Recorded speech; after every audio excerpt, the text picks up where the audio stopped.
उससे प्रभावित होकर के किसी भी तरह की कोई चेष्टा नहीं होनी चाहिए शरीर से, वही साधु है। सच्ची मानिए, कोई दुर्लभ बात नहीं। जब हमें साधु संग मिल गया, गुरु कृपा से नाम मिल गया, अब दुर्लभ नहीं। आप अपने को ही तारने की बात नहीं है, आप जगत को तार सकते हैं। आपके पास ऐसी सामर्थ्य आ गई है। सतरति सतरति स लोकाम तारयति, ये मिथ्या वचन नहीं है, आचार्य देवर्षि नारद जी के वचन।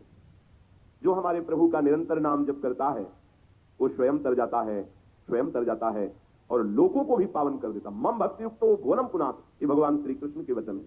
जो निरंतर मेरा भजन करते हैं ऐसे भक्त मेरे लोगों को पावन कर देते, भुवन भुवन को पावन कर देते। मम भक्ति युक्तो भुवनम पुनात। आप जो इतने कमजोर हो रहे हैं, किसी की मुस्कुराहट में आप घायल हो गए, संभाल नहीं पाए अपने को, किसी की थोड़ी सी कामान आसक्त चेष्टा को देख करके आप चिंतन छोड़ दिए प्रभु। कितने कमजोर हैं आप कितने कमजोर हैं। आप किस मार्ग के प्रतीक हैं जानते हो? कितनी बड़ी सामर्थ्यानी है आप में। पत्रावलिम रचितुम कुचयो कपोले बद्धुम विचित्र कबरिम नव मल्लिका भी, इनके तस्मै नमो भुवन मोहन मोहनाय श्री लाडली। अब नाशवान पांच भौतिक शरीर के आकर्षण में नहीं, अभी राधा नाम नहीं जप रहे हैं आप, अभी आप राधा चरणामृत पान नहीं कर रहे हैं, अभी आप राधा जस का स्वाद नहीं ले रहे। नहीं तो श्रीपाद प्रबुधानंद जी कहते राधा दासियों का मन हरण कर ले, ऐसे भगवान की मोहिनी अवतार में भी ताकत नहीं। औरों की तो बात जाने दो, ये केवल प्रवचन से नहीं होगा, न सुनने से न कहने से, ये रटने से होगा। नाम जपत आई सब सोही, देव सुबुद्धि कृपा करी मोई, कोई सुगुन माला रचो नित्य सुकंठ जो पहिरो तास। नाम की माला बाहर नहीं अंदर चल रही तो बाहर छाती में तो राधा नाम पहने, पर अंदर छाती के विषय चिंतन चल रहा है, आनंद नहीं आएगा। अंदर श्वास की माला, बड़ा महासुख है।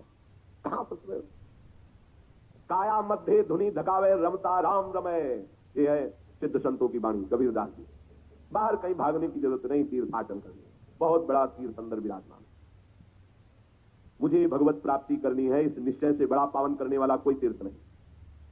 प्रभु के चरणों का जैसा भी आपको भावना बन रही वैसा ध्यान करते हुए नाम जप करो, इससे बड़ा कोई साधन नहीं। अंदर ही स्मरण की अग्नि पैदा कर लो, एक कामाग्नि भस्म हो जाएगी। एक अग्नि से दूसरी अग्नि को नष्ट कर दो। भगवत स्मरण की ऐसी अग्नि है कि समस्त विकारों को भस्म करके सुंदर ज्ञान का प्रकाश करती है। जन्म जन्म की कर्म परंपरा, कर्म काट कोयला कर डारे जग से न्यारा है, भस्म कर दिया कर्म संस्कारों को। किसने? काया मध्य धुनी धकावे, अंदर आग पैदा कर ली, कहे की भजन की, स्मृति की आग है। सब विकारों को भस्म, इसीलिए नहीं रुक पाते कच्चे साधक जो गुरु शरणागत हृदय से नहीं, वो नहीं टिक पाते, व्याकुल होकर भाग पड़ते हैं विषयों के लिए। क्योंकि वो जहां पैदा होती कृपा से, फिर दो प्रकार से हार होती है। या तो वो अपनी समझ लेते हैं कि मेरी योग्यता से मेरी साधना चल रही तो भ्रष्ट हो जाते हैं, और या फिर ना सहने के कारण विषय में कूद पड़ते हैं। दोनों से बचो। ये कृपा से तुम्हें जो मन लगा है, जो चित्त लगा है साधन में, कृपा से लगा है। और जो उस समय मन व्याकुल हो रहा है विषयों के लिए, वो तुम्हें परास्त करना चाहता है, वो मर रहा है इसलिए इतना व्याकुल हो रहा है, तुम साथ उसका मत देना, तुम्हारे हृदय की भजन अग्नि उसको भस्म कर देगी। निर्वासनिक मन भगवत राज्य में प्रवेश पाता है। कर्म काट कोयला कर डाले जग से न्यारा है। संसार में रहते हुए भी उपासक प्रभु में रहता है, देखने को लगता है संसार में है, व्यवहार करते नजर आ रहा है, पर नहीं, वो अपने आराध्य देव में ही प्रतिपल स्थित रहता है। ये वही उपासक समझ सकता है जो ऊंचाई की तरफ चल रहा है। घोर विषयी पुरुषों के बीच में भी बैठा हुआ वो भगवदानंद में मस्त है, क्योंकि बाहर प्रपंच है, अंदर सच्चिदानंद का चिंतन है। उपासक एकांत कमरे में बैठा हुआ है, बाहर शांत है लेकिन अंदर प्रपंच है, इसीलिए आनंद नहीं।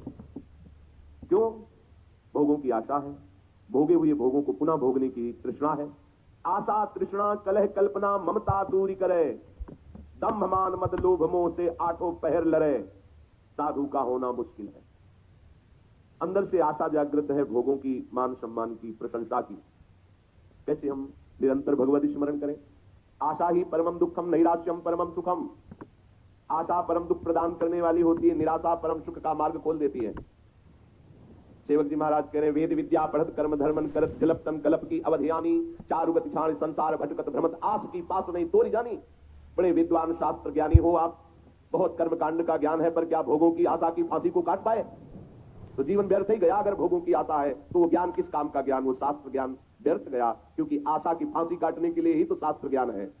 और तृष्णा ये बहुत जलाती है। जो तुमने कभी भोग भोगे हैं वो सुरक्षित आपके मन की चिप में भरा हुआ है, वो फेंकेगा बार बार। देखो इस भोग में ऐसा सुख, इस भोग में ऐसा सुख, अगर आपने उसकी बात देख ली और मान ली तो तृष्णा फिर नवीन भोग में फंसा देगी। ये तृष्णा डाइन है, किसी को बख्शती नहीं, नष्ट करके ही छोड़ती है। बचो, भोगे हुए भोगों को पुनः भोगने की इच्छा का नाम तृष्णा है। सुने हुए देखे हुए भोगों को भोगने की इच्छा का नाम कामना है। एक कामना तृष्णा आशा भजन नहीं होने देती। कल्पना, अगर ऐसा हो जाए तो अच्छा है, ऐसा हो जाए। तुम्हें कल्पना करने का अधिकार किसने दिया है?